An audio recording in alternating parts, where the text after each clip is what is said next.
Yes, it's me. Welcome, everybody. All right.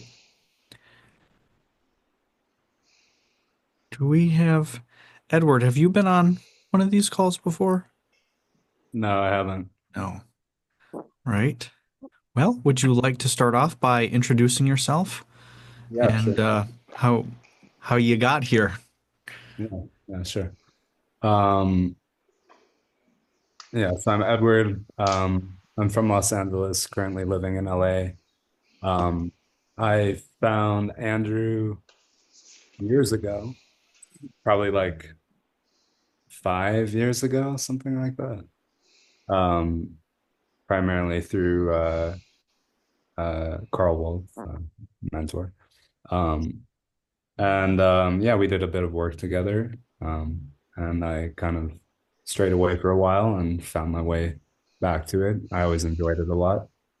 And yeah, I've watched a couple of these recordings and um, feel like I recognize some of you. So yeah, I just thought I'd throw myself in. Welcome. It's good to have you here. We Edward and I worked together in the early days of my practice of this work here, even before I think even before I even called it cinesomatics. And Maybe. yeah, so a lot has changed since those early days for both of us. Yeah, And you just came in and did a session a few weeks ago. Can't wait to hear about how your show went at some point. for Um, sure. Yeah, yeah, but it's great to see you again and have you back in the energy. yeah. Likewise. All right. And Neil, this is your first time on the call, right? Yeah, it's my first time. I saw the recording of the last group call, like I was telling you, and it's actually really powerful. So yeah, so excited to be here. And Neil just started working with me. So he signed up for 6 month program. We're working together one on one. He was the last person to fill up the slot. So he's in my private practice is full for the moment. We got a wait list. Um, I think maybe Heather. I think we're sneaking you in because you signed up for the weekend. Um, so that'll be good. And Neil's been sharing some posts in the group, which has been wonderful. Uh, Very courageous and vulnerable shares. So thank you for leading us all into some of this shadow work. All right. So let's start off with let's hear from some of this Sunday's call participants. Let me see here how I can.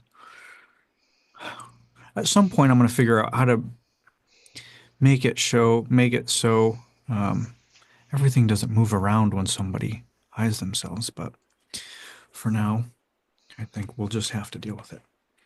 Um, Sunday, we had our double feature call. Um, it was supposed to be a 4 hour call, but it was the first time I did it, and ended up being 8 hours. So those of you who did that got twice as much as they signed up for. Future versions of the class, I'm gonna have to restructure a little bit because we didn't even break for lunch. We just everybody was so engrossed. Everybody, um, I think we had one. I think we had one bathroom break, 8 hours. So that's not because I'm a psycho tyrant. That was because we were all just absolutely captivated by what was coming up. So we had some people that did it for the first time, um, and existing clients that did group work for the first time. So let's see who was. I think it was only two of you guys. Um, you guys can share if you'd like. You don't have to, but if you'd like to share about your experience on that call, um, we can open the floor to you. I thought it was just fabulous. I've been doing work one-on-one with Andrew for 8 or 9 months. And to do the group work was just, it opened up so many more doors and windows to myself.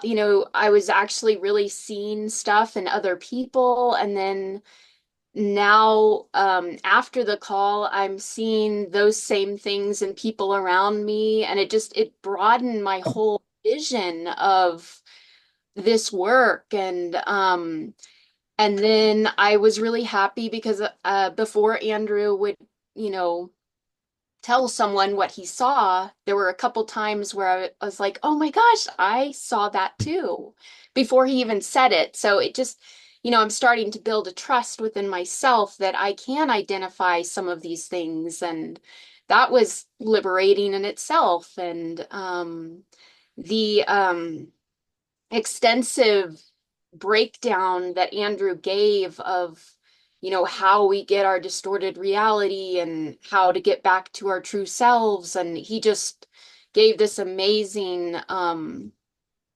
speech, or it was almost like a course. I think it was like 2 hours of how all of this works. And it was just, I mean, uh, it was so good to hear all of that again and start putting things together. And I can't recommend it enough. As far as if you want to go further in the work, the group work is really powerful. And I was so grateful to be there.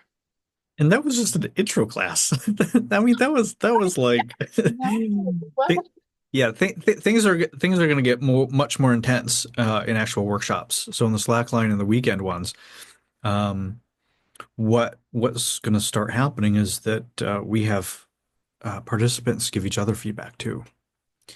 So then it becomes not just me giving feedback, but you'll start to be able to say, "Hey, I'm seeing this," and right, I'll tune into it and kind of feel if I'm seeing that, or right. So you'll start getting this entrainment and reference points for you developing that. Then you're going to get feedback on the feedback, because sometimes someone will give feedback and say, "Oh, well, they're just doing this," or whatever it is, and the person giving the feedback might be attacking. Oh, that looks so dumb when you do it like that, or whatever it is. That's an obvious one. But there's not so obvious ways. People start competing, right? They start getting jealous. Let's say, oh, wow, Heather is in all this beauty.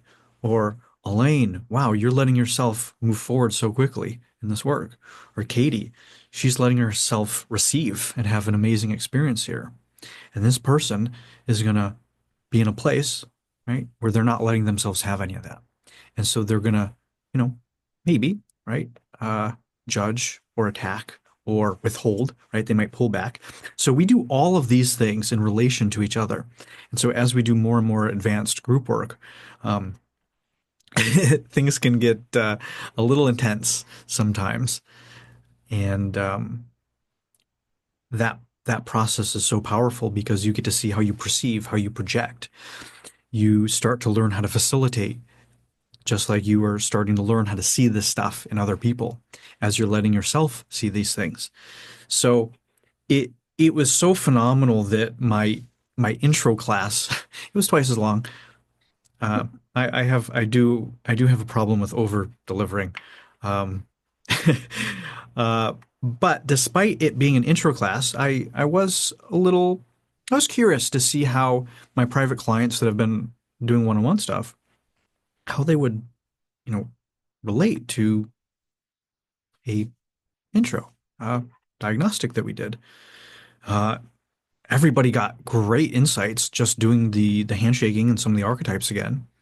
And yeah, it was super cool to see that it doesn't matter what level you're at, it doesn't matter what experience you have in this work and other work, because every call, every session, every workshop, everything is different. You're different. I'm different. The people in the group are different. The energy is different. And so there's always something of value. So really fun. Um, and thank you, Elaine, for sharing.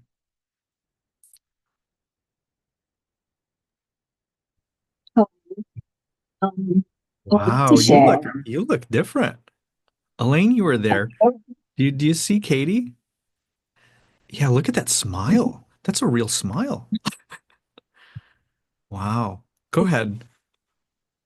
Um, so I've been doing that movement, the movements that we've done in the workshop. It's still integrating, it's still doing something, but I'm getting more um, a deeper awareness in my programming, how I walked, how I talk, like little things, how I cook, how I just happen to, twitch my art a little bit. It's just every little thing, like, oh, what was that? And I'm like, man, this is getting annoying. But even that, being back to myself. Yeah. So it's been great. I even did a little game with my children as well. Throwing the ball is different. I remember one of the initial class I did with Dr. Carl, we throw the ball. So I did a little game with them, having a camera recording ourselves and sort of introducing to them, well, how do you notice that? So it's really great. I forgot, and I not forgot. Yeah, I forgot that watching on video how we are is so profound. It's like Michael Jordan, right? He has to watch himself play and review himself. That wasn't Dr. Carl Wolf, but he did that, and that's why he was really great at what he does. I'm like, I gotta do more of this. Um, Questions I have for you, Andrew. Hold on one second. What was your experience? Yeah, What do you mean? yeah, what came up for you? I mean, you had a huge breakthrough. What came up for me? A lot. Wow, it's like a laundry list, but let me see. It was a lot. The first thing that comes up would be I go really fast in my being, in my thoughts, and I would do like a 2, 3 persons kind of job within a short period of time. I can get things done, but there's a cost to it.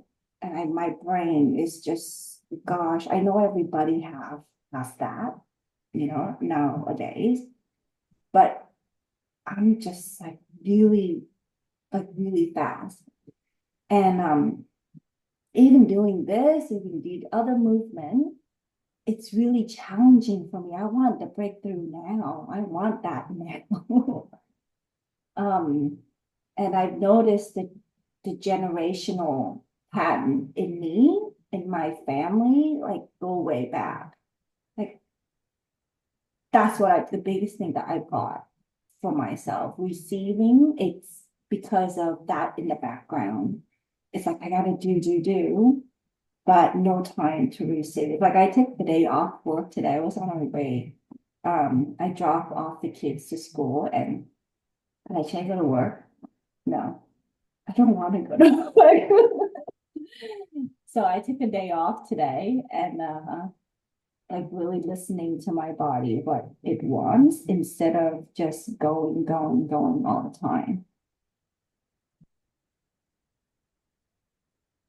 Can I share something? Yeah, go for Um, it. so that Katie, yeah, Katie, that's actually something that in my session with Andrew today, like discovered about myself too, like when I was showing giving and it's just I literally got exhausted doing it. I like ran out of breath doing it after like 30 seconds and because that's how it feels like. I feel like I've so much cultural conditioning to see self-sacrifice and giving as like virtuous behavior, and at the expense of my own health actually. So, yeah.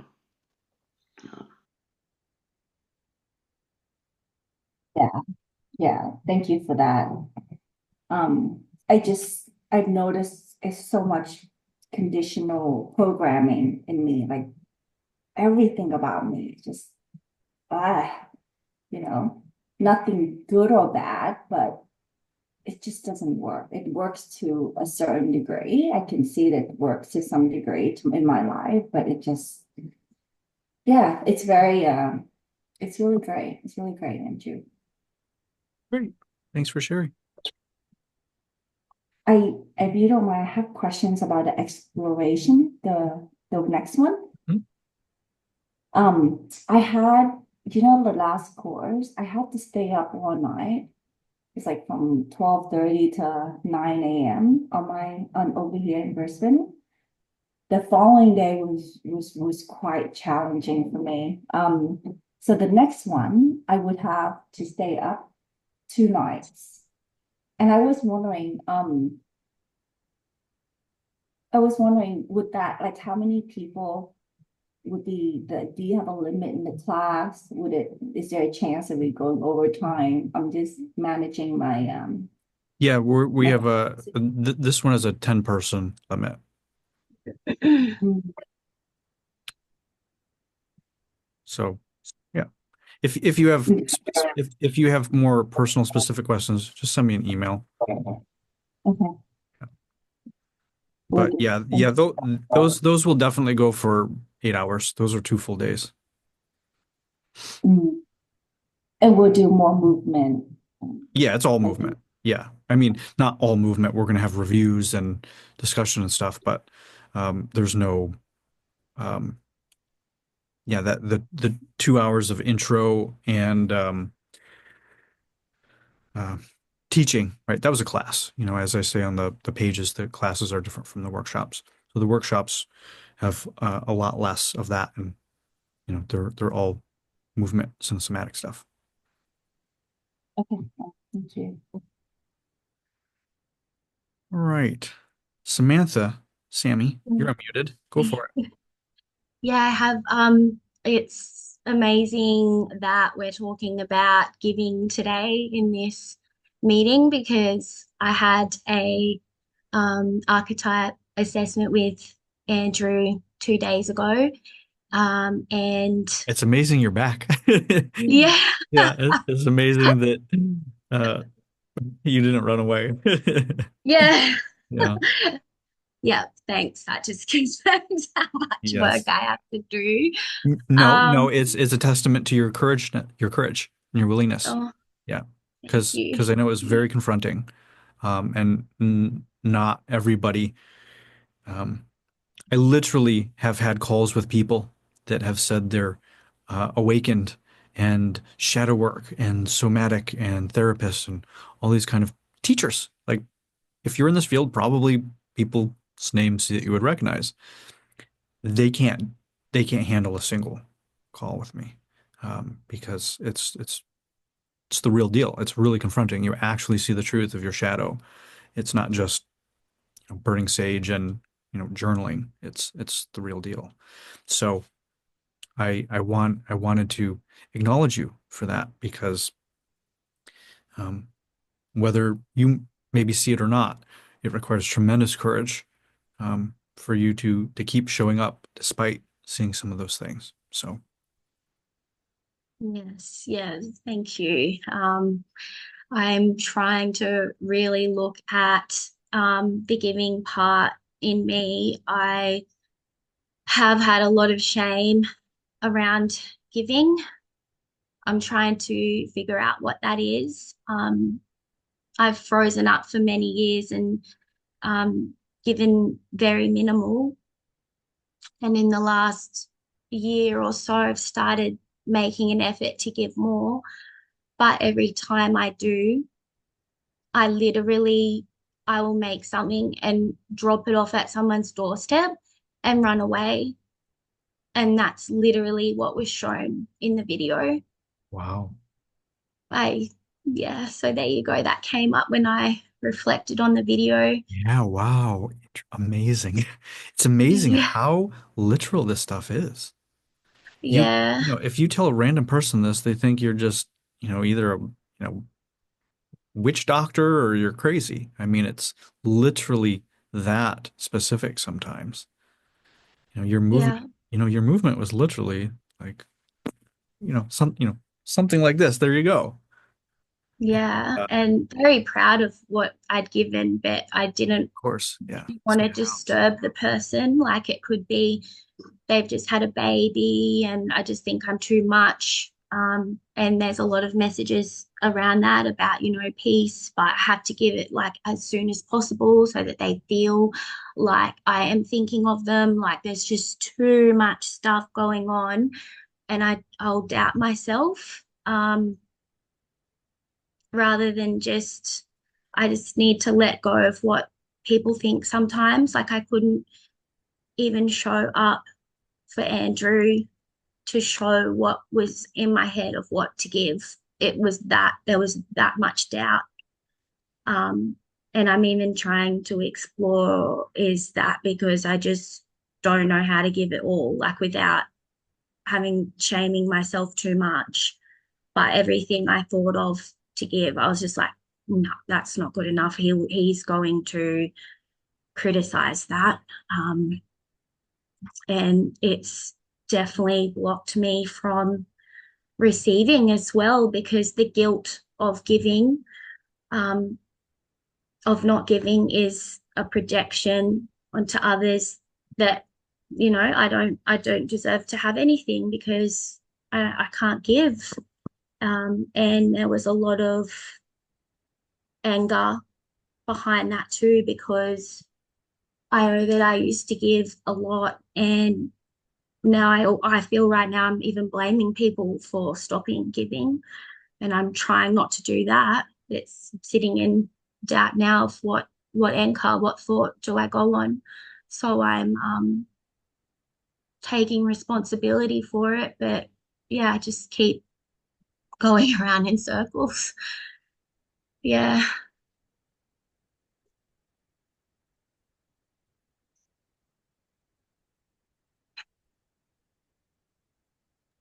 It sounds like you're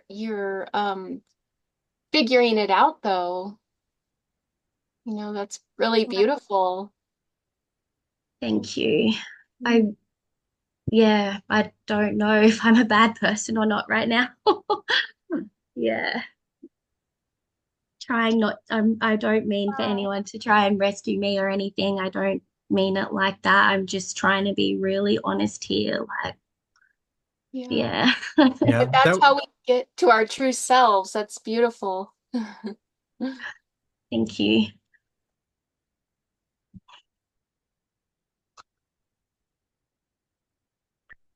little bit here. So what one of the things that I'm finding here, and I'm gonna be making a more official container for this. Um, but it really feels like people aren't really wanting to use these calls to talk about books or concepts and learning stuff. It feels like people want to do some work, want to do some healing.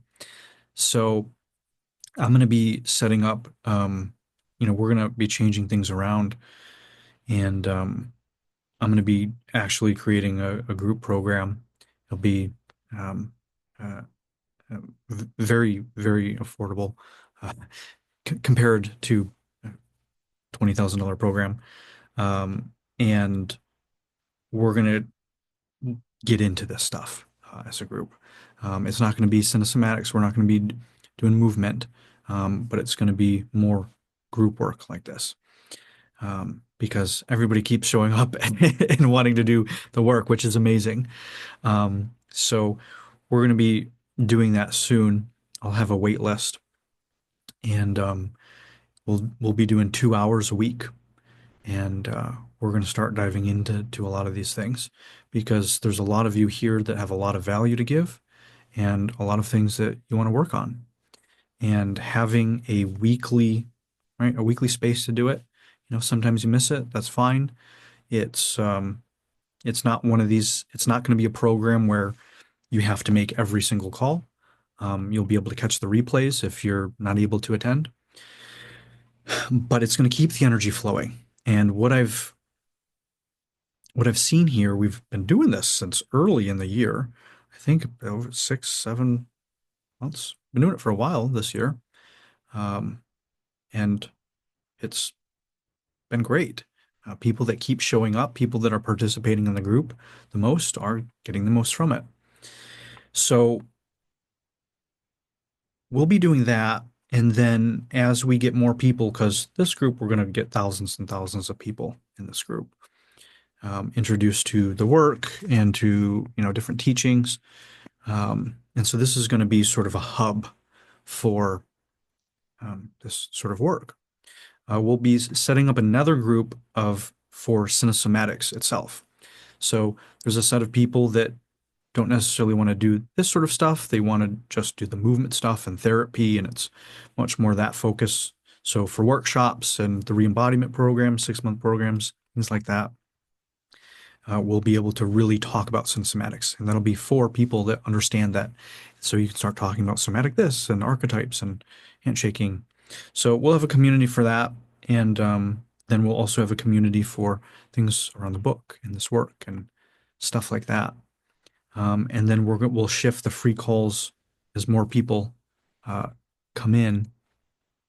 I'm going to do some more teaching stuff because on the class, everybody loved that. Everybody said, I wish I knew, I wish you laid all of that out before I started. It would have been very helpful. So I think that'll be a good blend of opportunity of teaching and then having an actual container for people who are committed, because as you start doing this work, you want to be around people that are just as committed as you, because they're going to show up and they're going to be telling the truth and they're going to be feeling what you're feeling, and you're not going to have just random people on the internet that aren't committed. So I've done that before. It's very, very, very powerful. And so with that said, why I'm saying that is because how I work is I see everything that's going on. And it's taken me all my life to be able to get here. And one of the things that was really cool that I just saw, why I'm saying all of this is because feedback requires a very specific container. Having this open up to a sort of general audience and getting into shadow work and specific feedback with people that aren't fully prepared, it can disturb people in certain ways. It's not completely appropriate. With that said, there's little bits. I give little bits of stuff that's happening. And one of them that I just saw, Elaine, and Sammy, and Sammy picked it up, which is really interesting. But Elaine, you came in and tried to rescue her. Were you aware of that? Sammy was, which is why she said, I'm not looking to be rescued. I'm trying to be honest. So that tells us she wasn't manipulating you. It was your stuff running. So you want to speak up about that? If you have any sense. Yes, now that you say that and her reaction, I wasn't aware that I did that, but when she said that, I did sort of like, was I, how Hmm. was I doing that?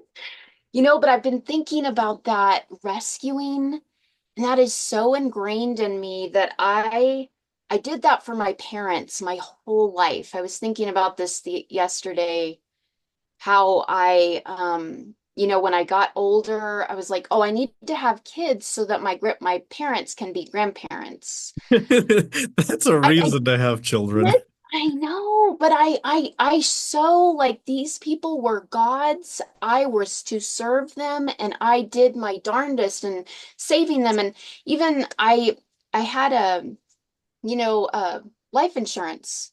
And I had the life insurance when after I was married, go to my parents. I mean, how horrible for my husband to, Or your children. yeah, like what is that? Was Yeah. that even me? So I just have that saving mentality, and I guess it is just ingrained as we just saw right now. And so thank you for pointing that out, Samantha, or feeling that. That's so great you were able to feel it and Yeah, it's really cool. tell me. Sorry, I actually didn't realize that I felt that like it wasn't towards you. To be honest, it was I noticed myself saying, I'm trying to figure out whether I'm a bad person, and that was to all you guys. And I already know how people normally would respond to that. And so I was actually quickly correcting myself to stop anyone from saying I'm not a bad person. And then But I I was really shaking my head. appreciated what you were saying at the same time. Um, yeah, so now I have even more confusion. Don't say anything when somebody's being vulnerable because that you're rescuing them now. So Yeah. uh, Yeah. So yeah, you're just in this sort of who. Yeah. If Hannah was here, I'm working with Hannah on this, and she's, she's caught up in all these same things, these rules. So you're yeah, trying to find all of the right rules in order to be a good person. yeah. Yeah. And now I'm wondering, is Elaine confused?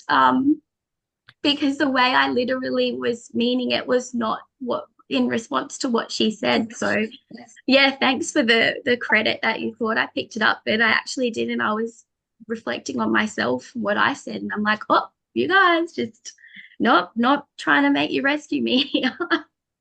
Yeah. Yeah, But I was shaking my head no, like trying to rescue you. I at the think. same time. Yeah. Well, I And do appreciate it. Thanks. thank you. Yeah. So Sammy, you're just gonna have to let yourself be a bad person. Okay. Yeah. Yeah. Your whole life will change from that one thing. A bad person of what I think is Everything. bad Everything. in my head or just All being of it. Yes. bad All of it. because Yes. I am trying to grasp that. Yeah, because you're stuck in it. Yeah. So as we do more work together, it'll make a lot more sense. But right now, it's terrifying for you because you've built your whole life. Because at some level, you don't want to be a bad person, and you feel at some level either you think you are, or people think you are, or you've made to feel like you are because of things that probably aren't bad. And so there's a lot of reverse wirings going on. And so in order to break through of that, you're going to have to face what you're avoiding. Yeah. Neil, you want to share a little bit about what you're learning about facing what you're avoiding and how that's start healing? Facing what I'm avoiding. Okay, that's a big one. Um, just off the top of my head, avoiding being weak for me. I avoid being weak, do everything I can to try to portray that I'm strong, I have it handled.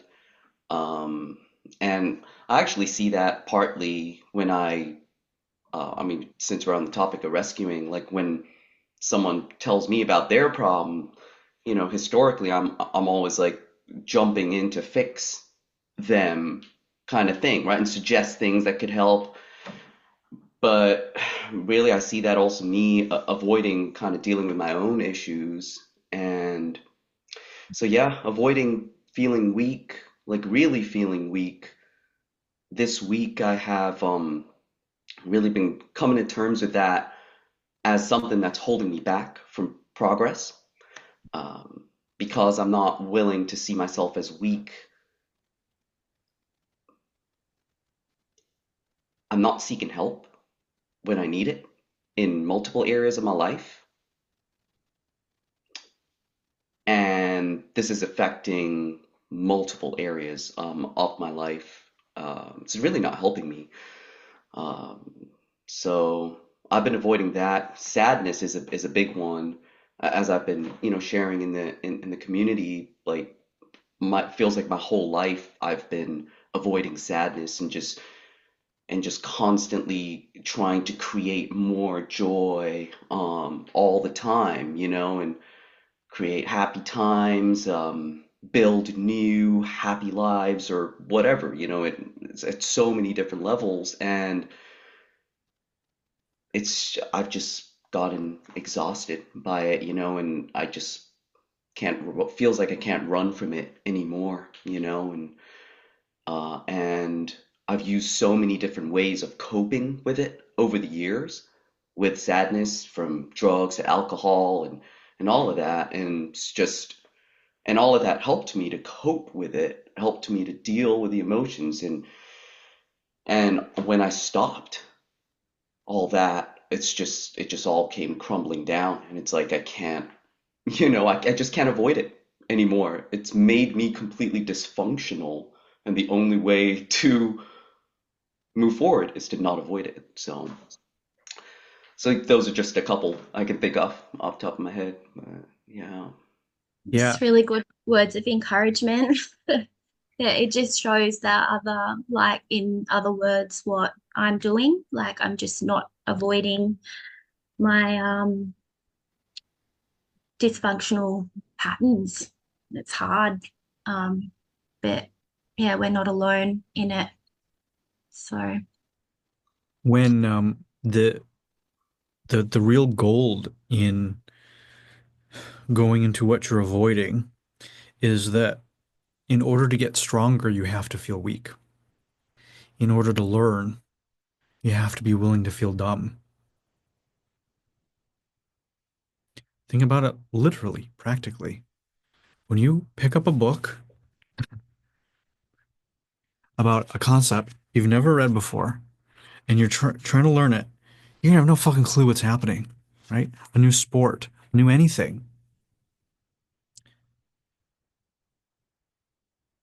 Feeling like you don't know, like you don't get it, confused, not understanding.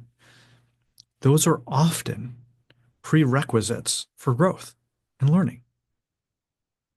Because if you never feel any of those things, you're probably not growing. You're probably not learning anything new. Probably not challenging yourself. If you never let yourself feel weak, guess what kind of weights you're going to use at the gym? You're going to use really light weights because you want to feel strong. You use really heavy weights, you're going to feel weak because you can't do it, right? In a certain way. So it's a really good example. Practical, right? There's some esoteric teachings, a lot of them. There's metaphysical teachings. There's spiritual teachings. There's philosophies. There's theories. Great, cool.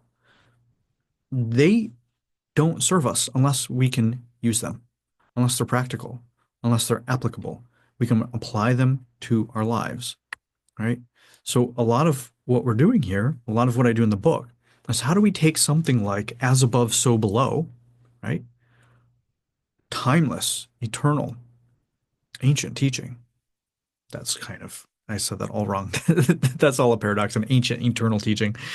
Um, but it's eternal, so it's found in ancient times and modern times too, I guess. Uh, as above, so below. Cool. Fascinating. Okay, the stars. Okay, molecules. Amazing. Cool for science. How does that help my life? Well, that's what we're doing here in cinesomatics. As above, so below. How you show up in your body is how you show up in your life.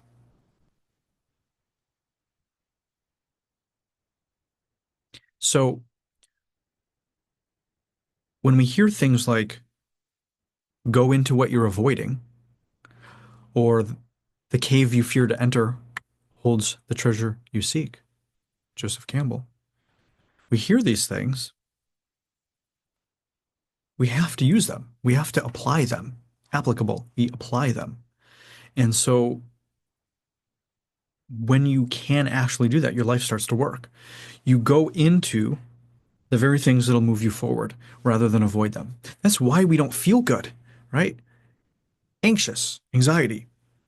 My definition, this is my own invented definition, which I have found to be the best definition, or else I would change it, is anxiety is an avoidance of feeling, right? Mental anxiety is an avoidance of now, right? You're in the future or the past. You don't want to be here, or you want to be now. And an anxiety in the body is an avoidance of feeling. Now we can collapse those, we can combine them, because when you're now, guess what happens when you're now? Where are you when you're now? You're here in your body. And when you're present in the now, not in the future or the past, you're forced to feel what's happening right now in the body. So it can be boiled down to both types, physical and mental anxiety, can come down to an avoidance of feeling.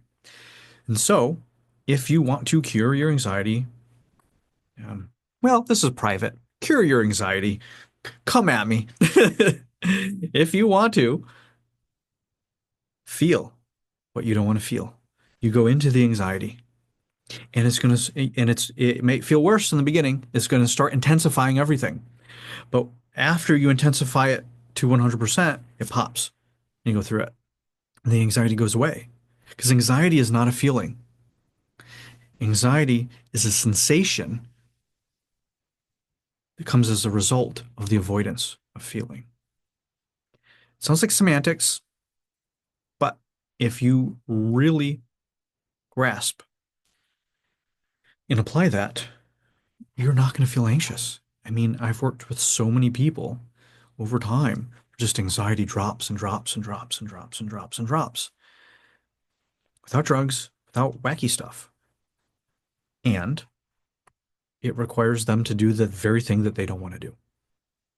Not that's bad for them, right? Not that goes against their true self's intuition and knowing, but what goes against their ego, what goes against their fear, what goes against their coping mechanisms, protection mechanisms that at a time serve them, but no longer do.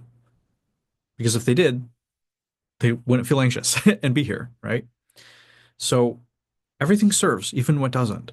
And on that journey, even though that protection and anxiety is there, it's there to teach us something when we go into it. So I was avoiding writing my book for so long. Why?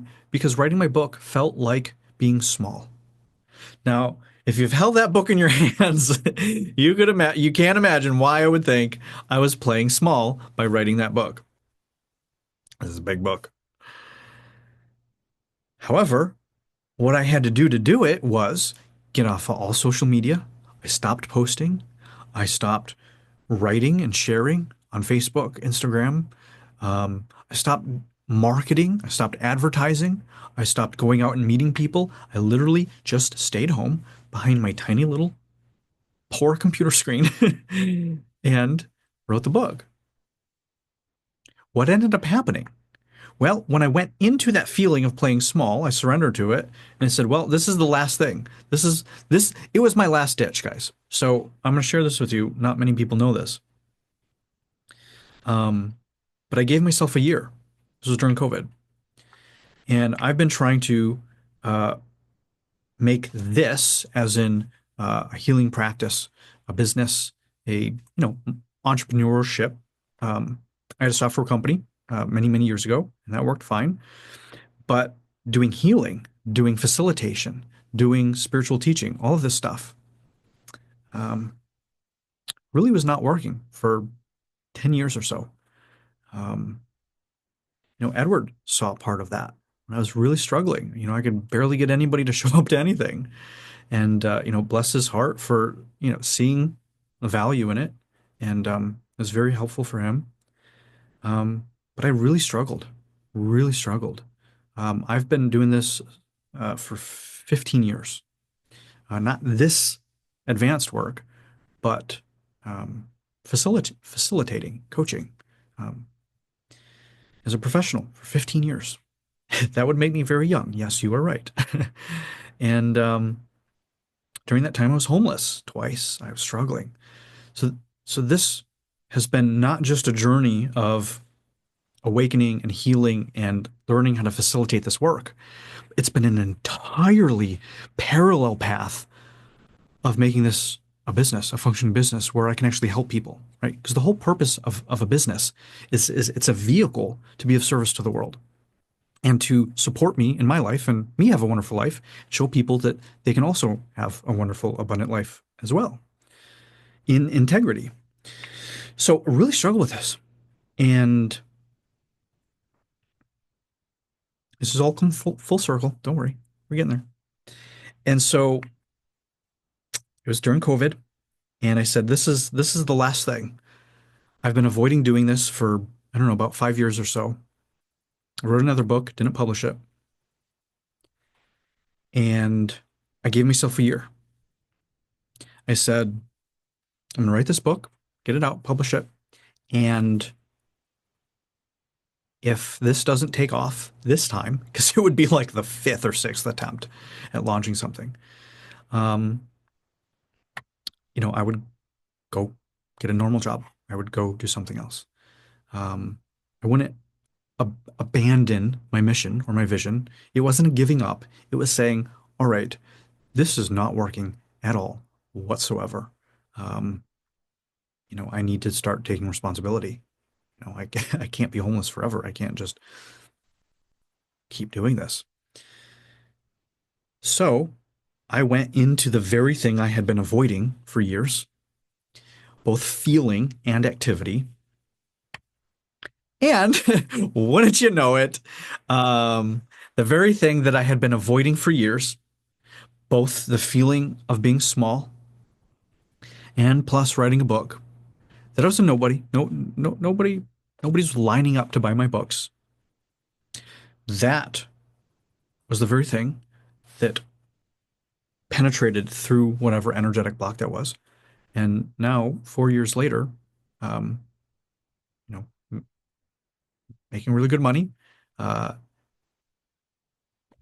hosting community calls, working with hundreds of people, doing this work thousands of times.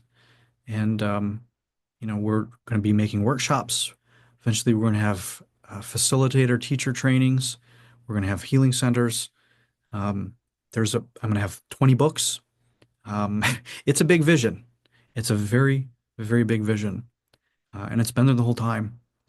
And the thing that popped me through was facing what I was avoiding. I was terrified that my destiny was flipping burgers. Because when I did cinesomatics myself, how do you think I know this stuff, guys? I've done this on myself. I do this on myself. I still do it every day, either facilitating it, shaking, moving, doing archetypes myself. Um, I was doing this and I have the video at some point. At some point, I might share it. But I have these videos of me doing this stuff. You can see me being completely lost, confused, a small, sad little boy. I look like I'm 15 years old, like 6 years ago.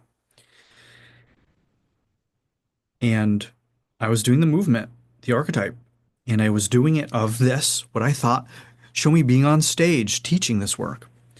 And it was just like, well, blah, blah, blah. I mean, I was like, I'm laughing now because I was like, okay, this is really serious, guys. Pay attention. This is really important stuff. This is going to change your life. Right? It was like that. And then I said, all right, show me being small. And to me, being small was working fast food joint.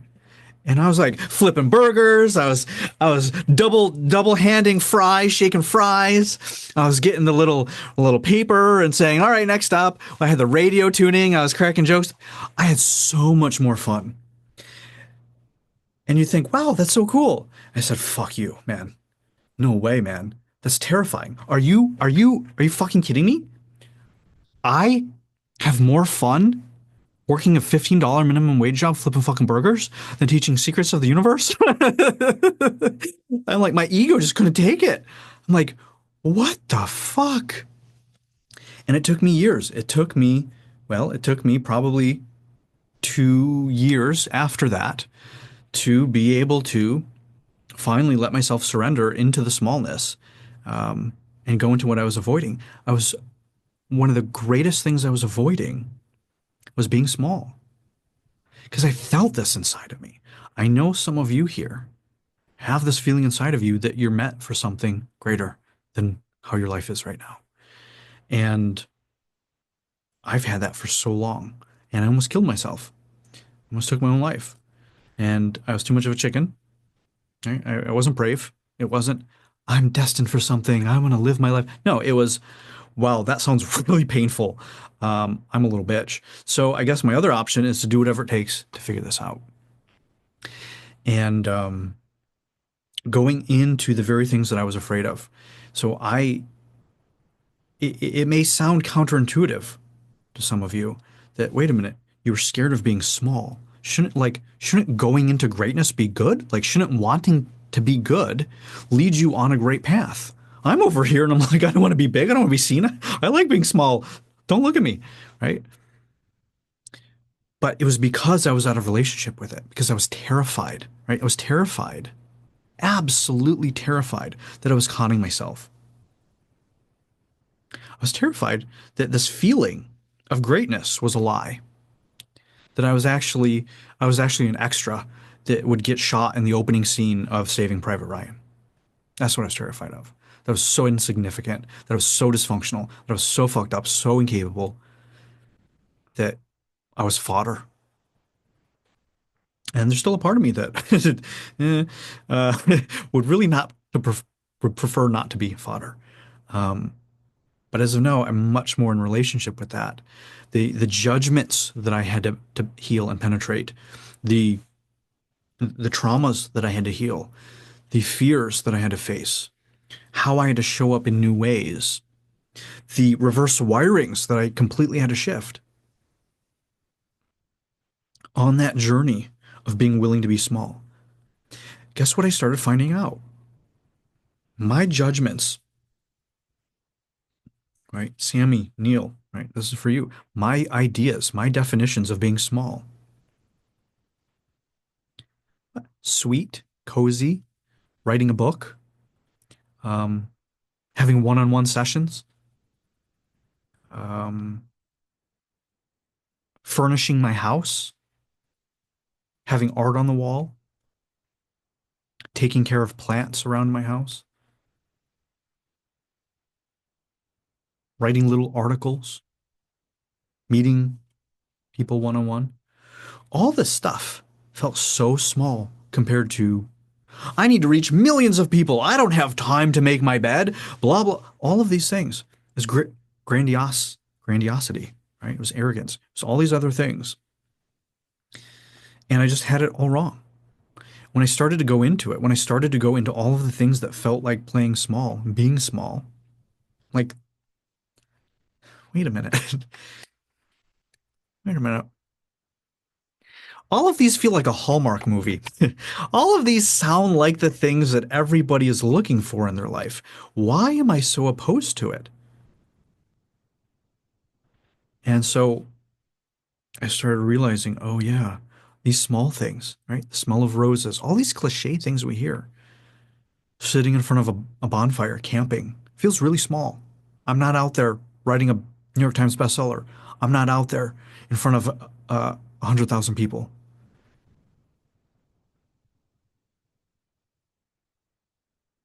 What's the judgment? What is that about? I love that.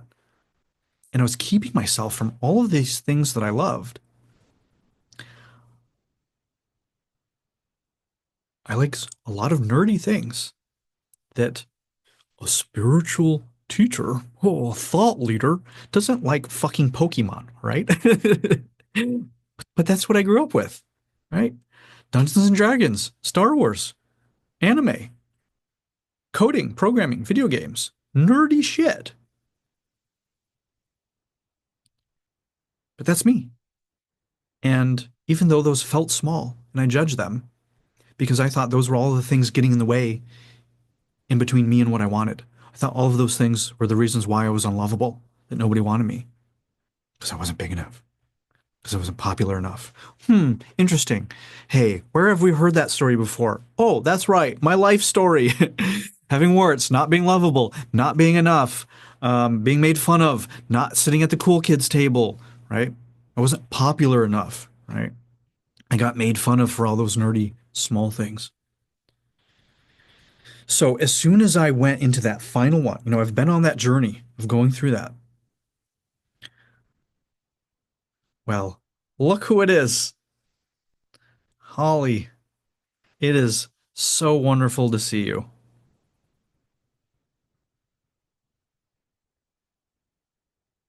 You're muted. We can't hear you though. I guess we get one at a time.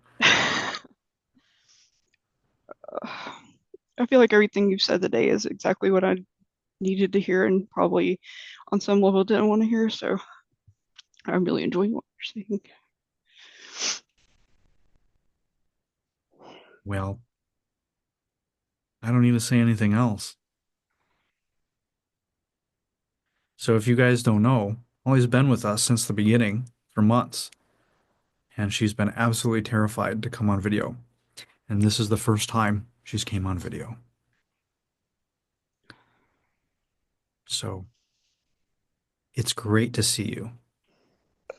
It's absolutely phenomenal to see you, Holly. It absolutely is. Just well done.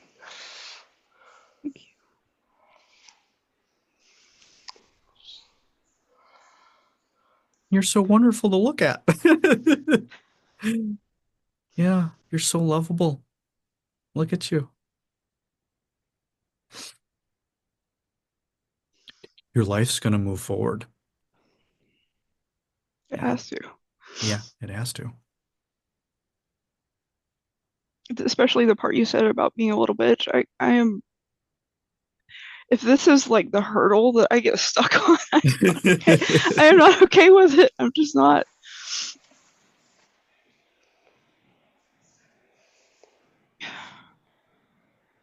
It seems so inconsequential and it feels like everything, and it's just.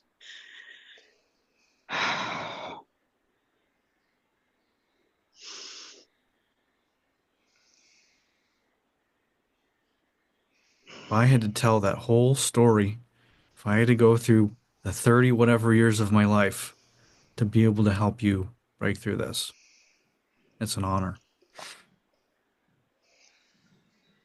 Story's incredible. Yeah. Thank you. So is And yours. Holly, did you see the smile on everyone's faces as soon as you came? That was the joy that you allowed everyone else to have. Yeah. You I know? keep looking around and it's like it feels so different. I feel like I've been kind of like peeking through the like peephole at everybody and like being here but not being here. And it's like that's been my whole life. And I'm so tired of it. I want to be a part of it. I can't stand it anymore. Yeah. Yeah, you're going to get to be a part of your own life now. Yeah, it has nothing to do with us. It has nothing to do with this group, right? It has to do with you and your life. These are not calls. This is when I have my clients. You guys know this, what I say. This is not a call. This is not a session. This is not a workshop. This is your life. You are literally, right? Being on camera, being seen. Right? You are showing up to your life. And guess what? You're not withholding from us anymore. Right? So we forget. We forget that it's not just about us.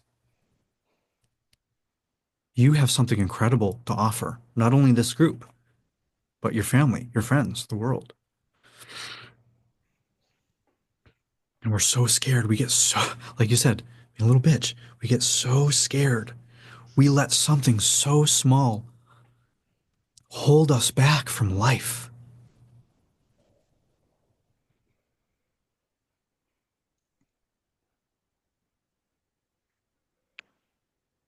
Hmm.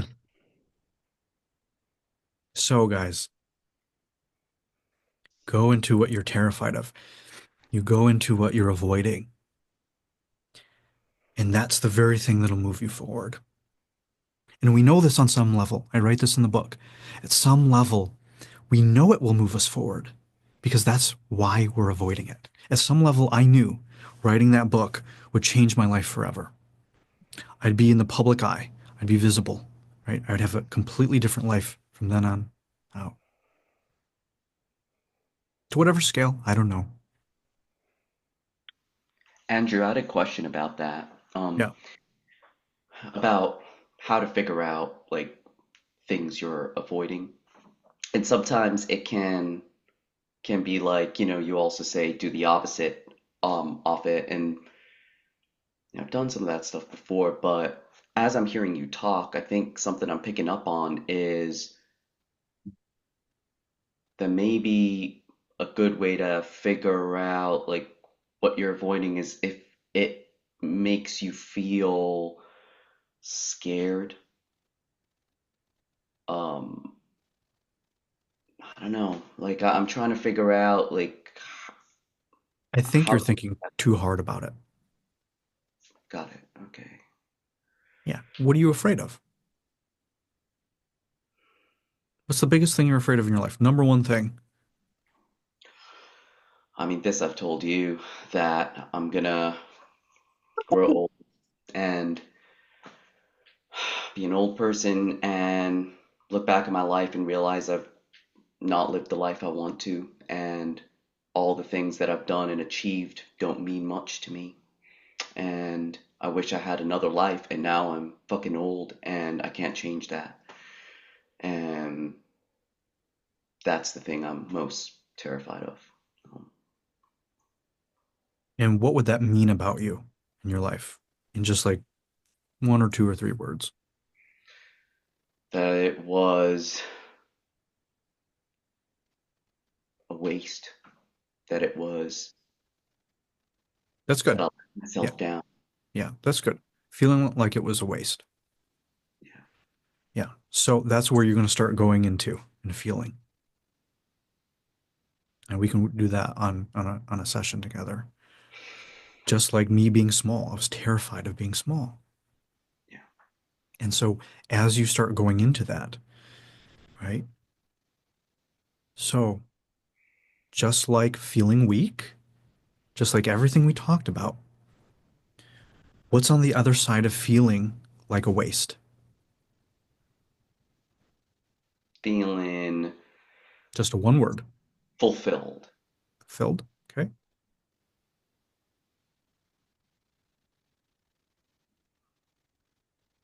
So how are you going to know what fulfilled feels like if you don't know what waste feels like?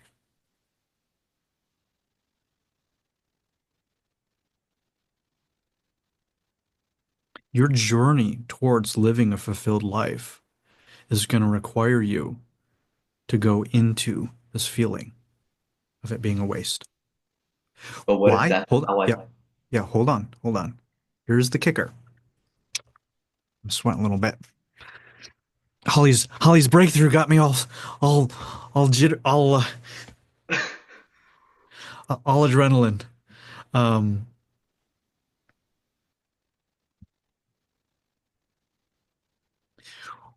what does spending 2 years letting yourself heal feel like?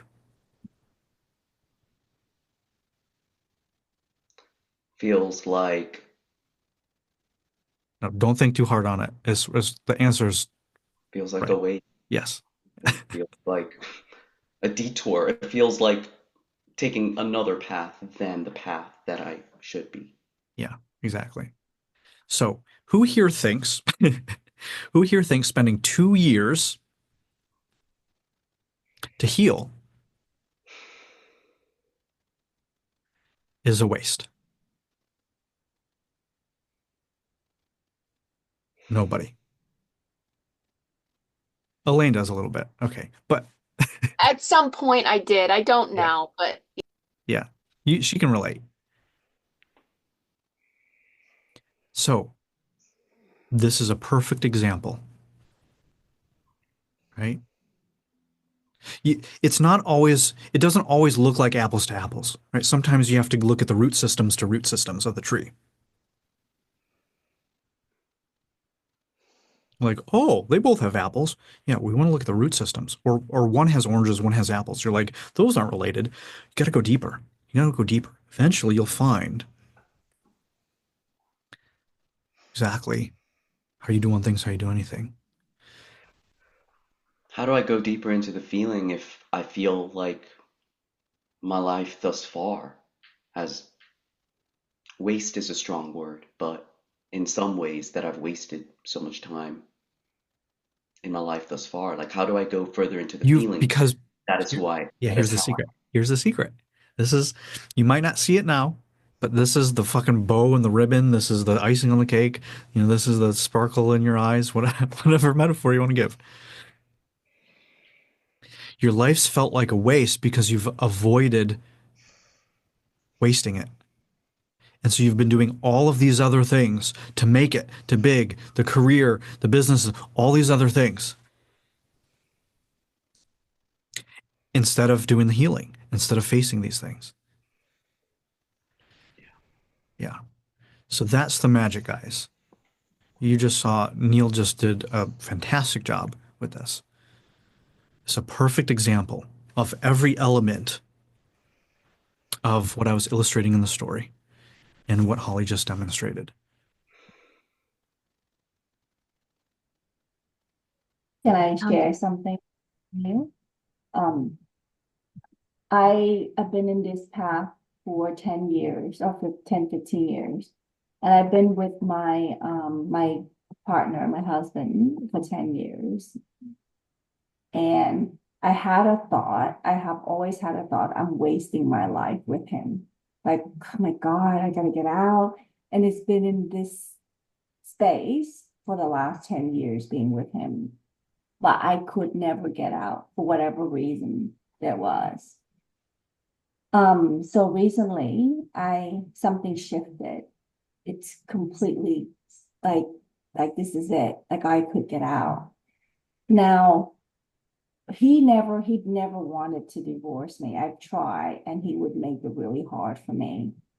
Now it's actually very easy. He actually going for it. So it makes it easier because we have kids together.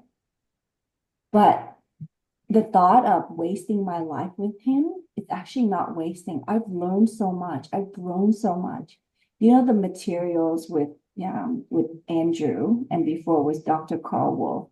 I had a brief learning sessions with Dr. Carl Wolf. I couldn't handle it. I was reading the articles just recently.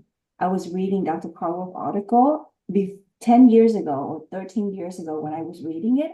I couldn't understand. I'm like, what the hell is this? Like, what the hell is this? I didn't understand anything.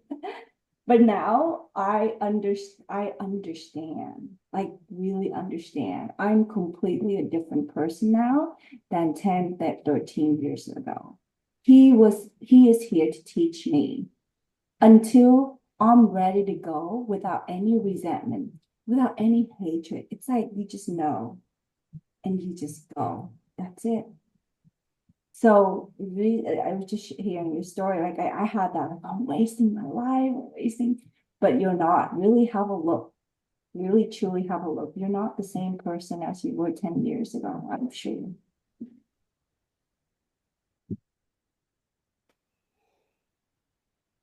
Thank you, Katie. Well, that's our call. Anybody have a 20-second or less thing that they'd like to share? I just want to share. Oh, Yeah, go ahead. yeah, this has been such an enlightening, incredible call. Thank you for everyone for just showing up and sharing and even being present. And wow, it's actually been just really cool to see everyone. And yeah, and I'm lost for words. It's just been absolutely mind-blowing session, I thought. Thank you. Can't believe how much I relate to everything that everyone has said in this call today. Mm. It is incredible. Yeah, it's not an accident. Yeah. These things are opposite to me, but it's still very related at the same time. But it would take a bit more of an explanation. We'd go over time. It's very interesting. Yeah, especially your story, Andrew. That's the energy I've had around me. Like, no, that's not good enough. And so I've actually sacrificed a lot of those things. I've taken away from myself. I have no art on the wall. I don't have a fire, like all those things I've always wanted. So I've taken that on, like, yeah, that wanting those things wasn't good enough either. Wasn't enough. And then, yeah, the things that Katie's saying and Neil. So that Neil identical and Katie identical. Anybody else? Heather, Edward, Holly, Bex, David.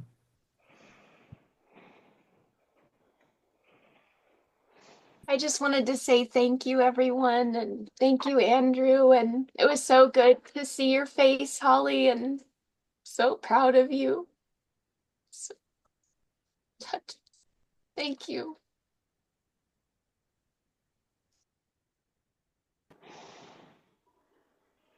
Yeah, you don't realize you move us forward too. And we don't realize that we're withholding. We are trying to stay safe. We're trying to protect ourselves. And I didn't know it. Most of us don't realize it.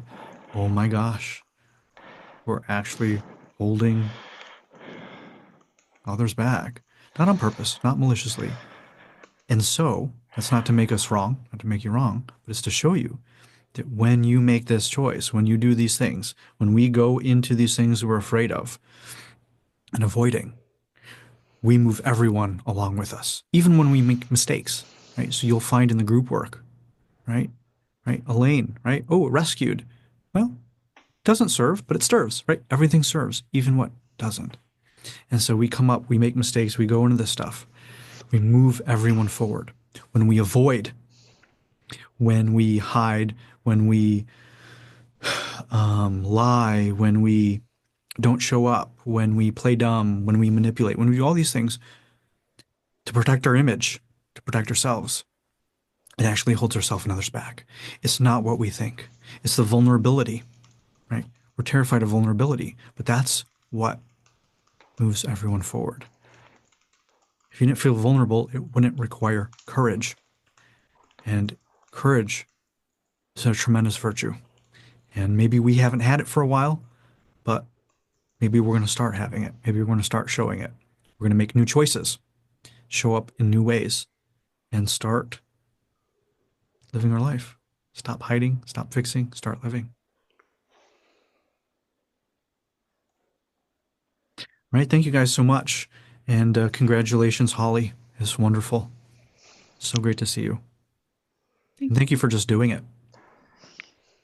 Thank you for inspiring me. Yeah. Thank you for inspiring all of us. All right, guys. Thank you, everyone. Yep. Thank See you Bye. next time. Thank you. Bye. Bye. Bye. Next week.